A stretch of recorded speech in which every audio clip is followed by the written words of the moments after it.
Jos agytės silpnesnės Arminai, todėl aš ją ryškiau apibrėžiau, kad jai geriau matytus. Tai va, puikiai sekė sudėlioti, žiūrint į pavyzdį, žiūrėdami į pavyzdį puikiai sudėliojate berniuką.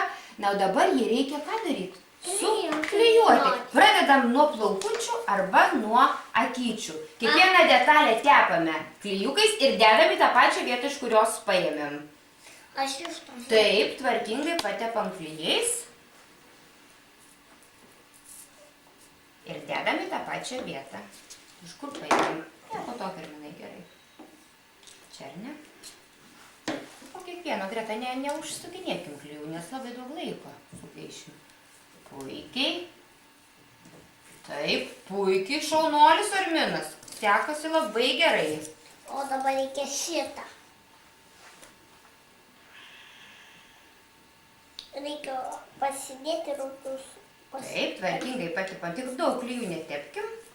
Kraščiukus patepkim. Na, pasidėk Arminai ant stalo. Šaunuoliai, jums puikiai sekėsi. Kiekvienas suklijavot labai gražiai savo žmogutį. Sutvarkykit savo darbo vietą, užsukit klijus gretute, pristumkit kėdę, rankytės nusiplausit grupėje. Viso gero!